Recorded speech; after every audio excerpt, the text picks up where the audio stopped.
Assalamualaikum warahmatullahi wabarakatuh.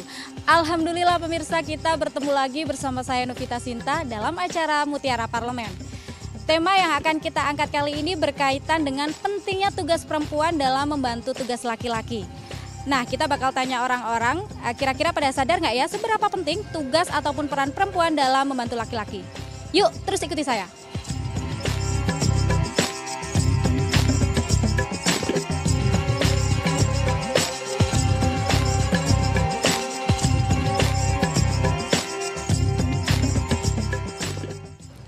Assalamualaikum, Mbak, boleh ngobrol nggak? Namanya siapa, Mbak? Nosi Melasari. Mbak Nosi, satunya? Vita. Mbak Nosi dan Mbak Vita, saya mau tanya nih, seberapa penting sih Mbak peran perempuan dalam membantu tugas laki-laki? Dimulai dari lingkungan paling kecil, lingkungan keluarga misalnya, sampai lingkungan wanita karir, misalnya anggota-anggota yang duduk di parlemen ini kan banyak kan Mbak yang wanita gitu. Gimana Mbak, seberapa penting perannya? Kalau menurut saya ya, kalau di lingkungan keluarga itu kan ada istilah tuh, laki-laki yang hebat tuh nggak bakal ada kalau di belakangnya tuh nggak ada wanita yang hebat. Jadi seorang laki-laki nggak akan jadi laki-laki yang hebat kalau di belakang yang ngurusin hal-hal paling kecil pun kan misalnya wanita tuh. Kalau nggak ada wanita yang ngurusin hal-hal paling kecil sedikit pun itu nggak ada bantuan dari tangan wanita, maka itu nggak akan jadi. Laki-laki kalau dia sibuk ngurusin urusan rumah tangga, semua pasti kerjaannya juga nggak bakal kelar. Itulah hebatnya wanita. Kemudian kalau dari lingkungan ini ya di wanita karir ya, kalau wanita karir menurut saya ya kan kalau untuk mendorong kerja, bisa kan pimpinan kita banyak yang cowok juga tuh ya. Jadi di sini wanita tuh biasanya juga lebih sedikit teliti ya. Juga karena mungkin sifat bawaan itu suka untuk ibu-ibu kan mengingatkan tuh. Nah, jadi itu wanita itu sangat penting untuk mengingatkan tuh pimpinan kita yang laki-laki yang biasanya sering ceroboh gitu ya, supaya lebih teliti, supaya kita juga mengatur jadwal dia, membantu jadi supaya kerjaan itu lebih teratur dan akhirnya tujuan perusahaan kita pun, tujuan organisasi kita bisa tercapai.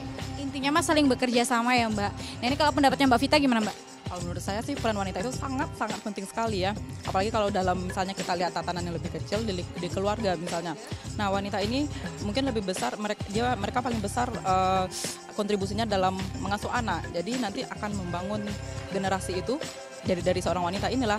Kan nggak salah ada yang bilang kalau wanita itu adalah tiang negara gitu ya.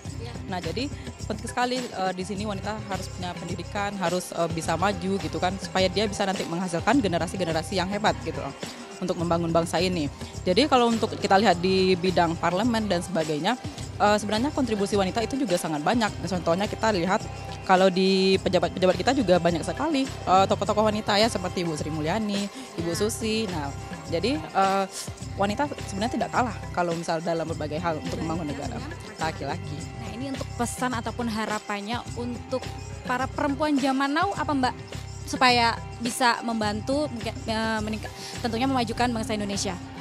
Kalau menurut saya untuk sekarang nih zaman now itu perempuan jangan malu untuk berkarya, terus berkarya. Kita juga semuanya sekarang punya kesempatan yang sama, jadi kita harus menunjukkan eksistensi kita sekarang. Oke, kalau Mbak Vita?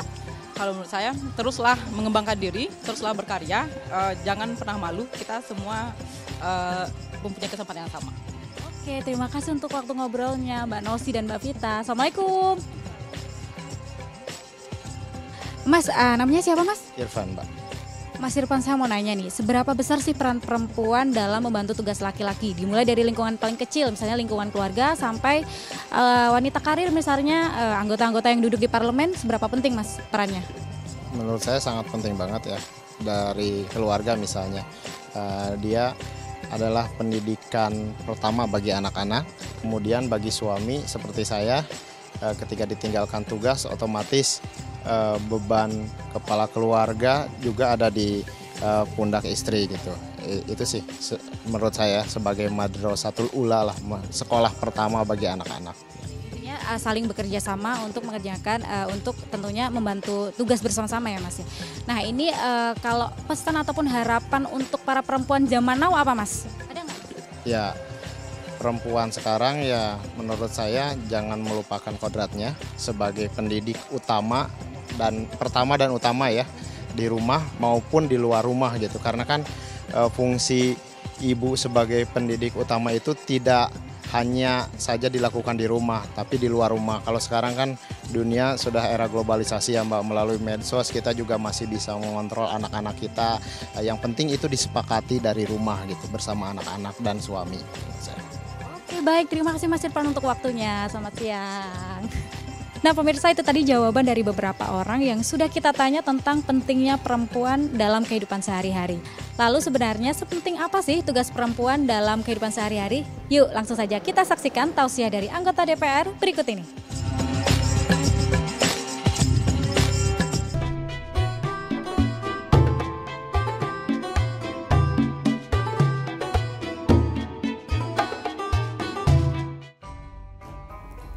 Assalamualaikum warahmatullahi wabarakatuh.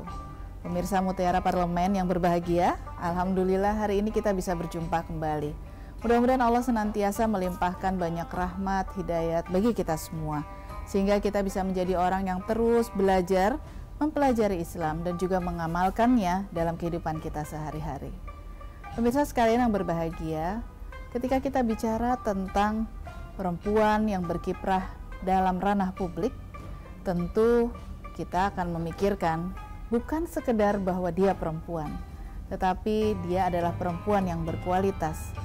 Dan dia bukan hanya perempuan yang berdiri sendiri, tetapi dia adalah bagian dari komunitas, bagian dari masyarakat. Surat At-Taubah ayat 71 menjelaskan bahwa laki-laki yang beriman dan perempuan yang beriman satu sama lain saling tolong-menolong, bahu-membahu di dalam kebaikan. Untuk apa? Untuk melakukan amar ma'ruf, nahi mungkar. Memerintahkan orang untuk melakukan yang baik dan melarang mencegah orang untuk berbuat yang buruk. Dan ini harus dikerjakan bersama-sama.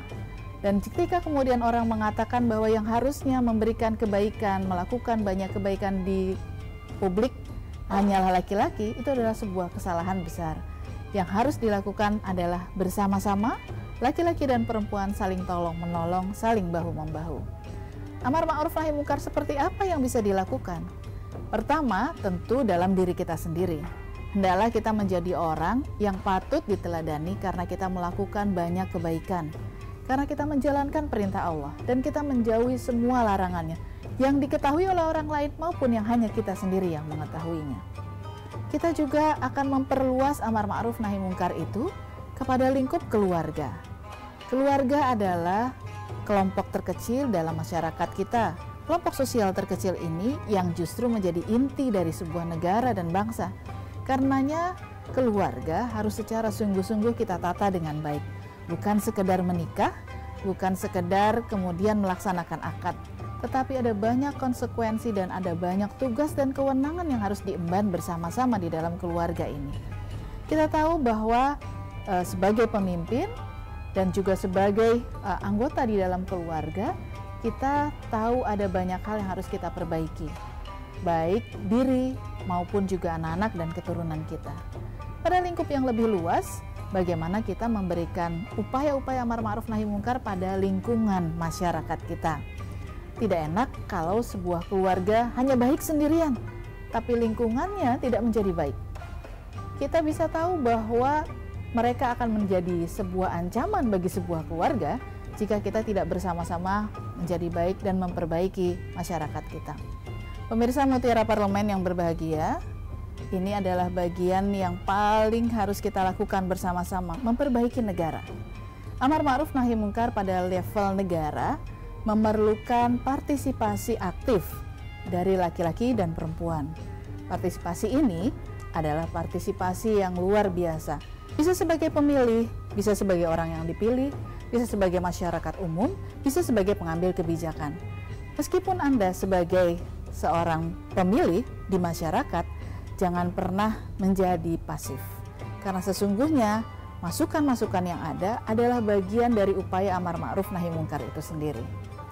Di antara kita, laki-laki dan perempuan juga harus bersama-sama melakukan banyak kebaikan. Bukan semata-mata jumlah, bukan semata-mata karena dia perempuan, tetapi perempuan yang berkualitas yang ada pada ranah-ranah publik ini haruslah senantiasa bekerja keras mengajak seluruh elemen untuk melakukan perbaikan-perbaikan ini. Ingatlah bahwa perintahnya melakukan amar ma'ruf nahi mungkar satu sama lain tolong menolong, bukan satu sama lain untuk berseteru. Justru kita akan melemahkan pengembangan kepribadian bangsa kita jika kita satu sama lain berseteru. Pemirsa Mutiara Parlemen yang berbahagia, langkah ini tidak bisa dilakukan hanya oleh satu orang atau hanya satu jenis manusia, tetapi langkah ini harus dilakukan bersama-sama. Mudah-mudahan dengan kebersamaan kita, dengan kita meyakini bahwa amal soleh itu harus dikerjakan bersama-sama, akan menjadi sebuah kebahagiaan yang luar biasa. Ayo, sama-sama menjadi lebih baik. Ayo lebih baik untuk negeri yang lebih baik. Terima kasih. Assalamualaikum warahmatullahi wabarakatuh.